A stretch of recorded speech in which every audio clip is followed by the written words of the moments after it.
Hey everybody, today I'm diving into Chappie, a 2015 science fiction movie by Neil Blomkamp, and we're gonna take a look at how this movie messes with the idea of the posthuman and pushes the boundaries, what it means to be human, especially when it comes to robots and AI, and I will talk about the movie plot, characters, and how the actors did and how the films handles the big idea like AI, robotics, and what it means to be human. Before I get into the review, I'm gonna say this. If you're planning to watch Chappie, do it more than one time. On the first time I watched it, I was hooked on the drama, but I missed a lot of subtle details. And watching it again helped me to catch the small moment that really makes you think about what is going with Chappie, the robot who starts to develop emotion and awareness. And let me tell you, let me give you a clip to show you who's Chappie. The deployment of the planet's first robotic police units became the focus of the world in 2016. Drop your weapons. You're under arrest. Vincent Moore is a former soldier. The problem with artificial intelligence is it's way too unpredictable. The Scout's creator, Dion Wilson, sees a rich future. What interests me is a machine that can think and feel. Okay, now that we see who is Chappie, we're gonna talk about the history. The movie follows Chappie, the robot that you saw, and this robot, after getting shot, they install a chip on him that allows him to start gaining consciousness and wanted to learn about the world. The big question here is, can a robot be human? Or at least human-like, as if it has emotions. The film sets up this cool premise, but at times I feel like the plot was a little bit stretched, and there's some characters whose action don't always make sense, like the villain Bison. At certain points, his reactions seem way over the top. Consider the way his character was built, and I'm gonna show you a clip of him trying to be this villain. Have a robot that is operated by a thinking human being. We don't want this. It's expensive, it's big, and it's ugly. The Scouts are a huge success. Stop worrying about these pet projects. Okay, now I'm gonna tell you this. The history is very exciting. It starts to drag you into places, but there are some side plots involving gangs that feel a little bit unnecessary and, in my opinion, a kind of waste of time.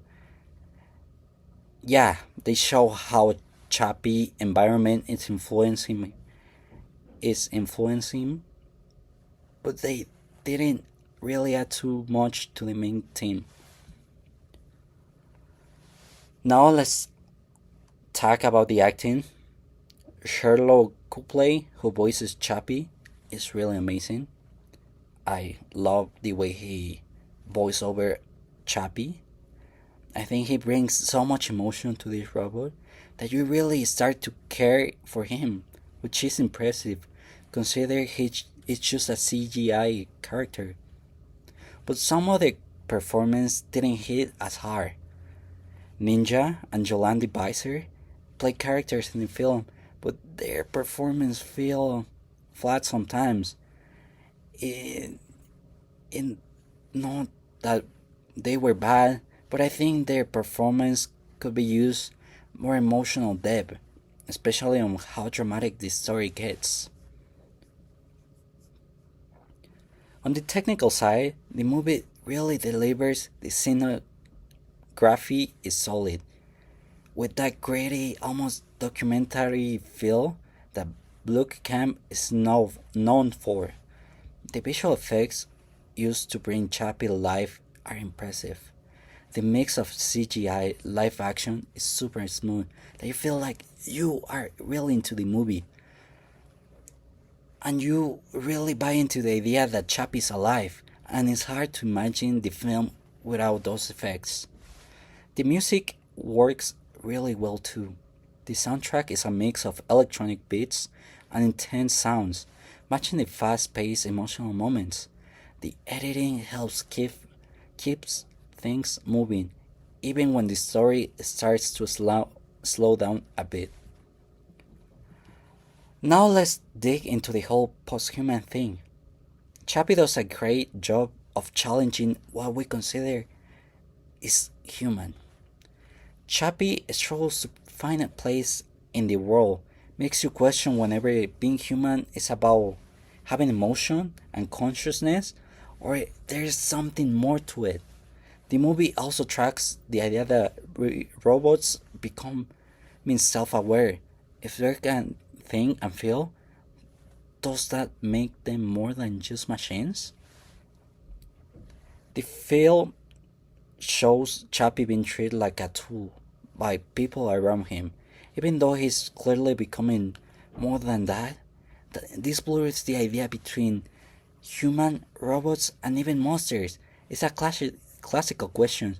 If you're treated like a monster, does it change how you see yourself? One big questions One big question we have been asking in class is where exactly do you draw the line between human and not human? And Chappie plays around the question a lot. You have this robot who doesn't just follow commands. He learns, he fails, and starts figuring out the world of his own. And I'm gonna show you a short clip of how Chappie tries to learn and how he tries to connect with this world.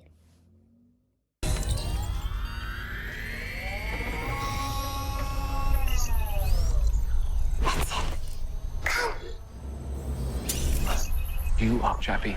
Chappie. It's like a child. It has to learn. What's that? Chappie's book? Yeah, it's yours. Chappie's got stories? Chappie's got a book? Anything you want to do in your life, you can do. Write poetry, have original ideas. Chappie wants to paint? Wow. What in the name of the Lord? Your little robot's a big problem for me. A thinking robot could be the end of man.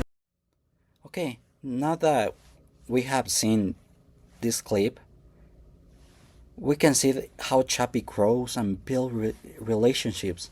It makes you wonder if something can think for itself and feel emotion. Is that a kind of human? He shows fear, love, loyalty, and things we usually think as human traits. I don't want to die. I want to live. If you want to survive, Chappie, you must fight. But the movie keeps us guessing. Are these real feelings? Or he's just copying what he saw? It doesn't give a solid answer, which is kind of the point of this movie. It leaves you thinking about what actually makes someone or something human. It's just intelligence, or does being human also mean having emotion and real connections? Things get really complicated on how other human and characters treat Chappie. Some people just see him as a tool, something that they can use.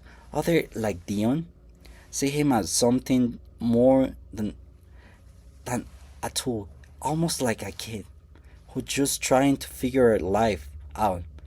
The way people treat Chappie plays a role in how we, the audience, see him. Is he just a machine, or he deserves the same kind of care and respect as a person? The back and forth really highlights the bigger question. If robots can grow, learn, and feel, do we owe them something more? Or should they have rights? Are we responsible for them? I don't know. It's just something that keeps us apart. The movie also makes you think about what it means to be a monster. Usually, when we think about monster, we picture something scary and unnatural, like Frankenstein. Chappie kind of fits on that idea. He's totally a new form, main and misunderstood, but there's a twist. Chappie is not evil or violent by nature. He's actually just want to understand the world and connect with others. So maybe being a monster is just about what you are. It's about how people treat you. It's it's society if society labels someone or something dangerous or weird just because they're different, does that make them a monster? Or does that say more about us? In this movie, robots are just cold machines doing jobs. Chappie learns, feels, and even asks deep questions. That kind of emotion and mental growth really pushes the boundaries between human and machine. If a robot can grow the way a human does, then what really separates us? It makes you think, are we really still allowed to use robot like tools? If it's this clearly feel and think the big question? And the movie doesn't shy away from it. Artificial intelligence is the core of all this. Chappie's not running on a script, he's making his own choices.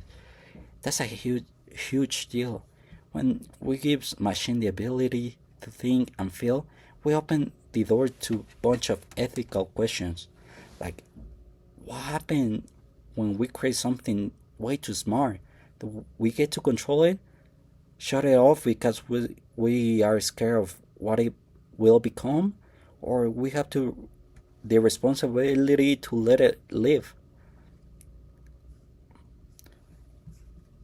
To wrap this up, Chap is an interesting movie that raises some big questions about technology, robots, and what it means to be human. Sure, the pacing is imperfect, and not all the performance hit the mark, but it does a great job exploring what happens when machines start to think for themselves. It makes you think about the future and what will might happen when we build robots that are capable of feeling and understanding. So while it's not a perfect film, it definitely gets you thinking. So thanks for watching, and hopefully you watch the movie.